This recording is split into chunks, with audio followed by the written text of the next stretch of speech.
أشرقت نفسي بنور من فؤادي. السلام علیکم ورحمۃ اللہ وبرکاتہ. ریڈیو HRDF میں خوش آمدید. دنیا کے مختلف حصوں میں مختلف زمانوں میں جتنے بھی انبیاء آئے تھے انہوں نے اپنی قوم کو عقیدہ توحید کی دعوت دی اور اس حقیقت سے متنبع کیا ہے کہ دنیاوی اعمال کے مطابق آخرت کا فیصلہ ہوگا. ان میں سے اکثر نے ہمیشہ اس حقیقت سے انکار کیا ہے. وہ اس غلط فہمی میں مبتلا تھے کہ اس دنیا میں انسانی زندگی اسی دنیا میں ختم ہو جائے گی اور اس کے بعد نہ کوئی بحالی ہوگی اور نہ کوئی زندگی. انہوں نے کہا ہے کہ یہی بس ہماری دنیا کی زندگی ہے، اسی میں ہم مرتے ہیں اور ہم جیتے ہیں اور ہمیں زمانے کے سوا کوئی ہلاک نہیں کرتا. اگر انسانی زندگی دنیا کے خاتمے کے ساتھ ختم ہو جائے تو اس دنیا کا کیا مطلب ہے؟ اگر آخرت اور اچھے برے اعمال کا حساب و کتاب نہ لیا جائے تو اس دنیاوی زندگی میں اعمال کی کیا قیمت ہے؟ اپنے مخصوص مذہبی عقائد یا طریقوں کی بنیاد پر منصوبہ بند قتل عام کا شکار گائے کے نام پر مارے جانے والے لوگ اپنے مخصوص مذہبی عقائد یا طریقوں کی بنیاد پر منصوبہ بند قتل عام کے شکار گائے کے نام پر مارے جانے والے لوگ اپنے حقوق کے لیے آواز اٹھانے والے اقلیتوں کو دہشت گردی کے نام پر زبردستی قید اور زندہ جلایا جاتا ہے. ایسے متاثرین کو انصاف کے لیے ایک دن درکار ہے نا؟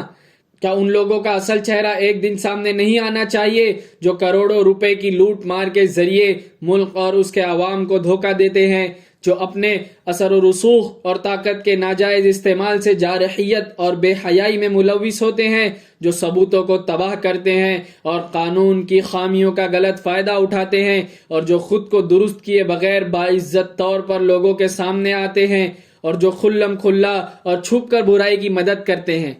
زمین پر خیر، سچائی، انصاف اور نظم و نسق کو برقرار رکھنے کے لیے ساری زندگی قربانیوں کی راہ پر لگانے والے اور برائیوں کو روک کر دین کو قائم کرنے والے اور نیکی کو پھیلانے والے لوگوں کی زندگی ختم ہوتے ہی سب کچھ ختم ہو جائے گا، ایسا کہنا کیا یہ بے وقوفی نہیں ہے؟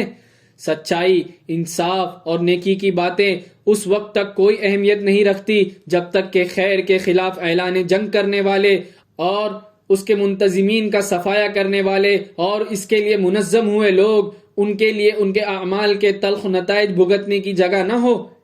ایسا کیا ہو سکتا ہے؟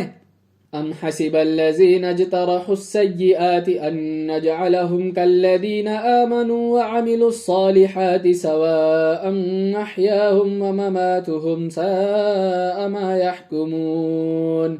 وخلق الله السماوات والأرض بالحق ولتجزى كل نفس بما كسبت وهم لا يظلمون. کیا جن لوگوں نے برائیوں کا ارتکاب کیا ہے انہوں نے یہ سمجھ رکھا ہے کہ ہم انہیں ان لوگوں کے مانند بنا دیں گے جو ایمان لائے اور جنہوں نے نیک اعمال کیے؟ کیا ان کا جینا اور مرنا برابر ہو جائے؟ بہت برا ہے جو وہ فیصلہ کر رہے ہیں.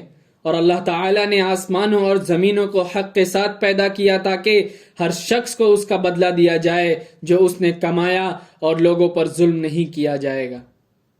أشرقت نفسي بنور من فؤادي.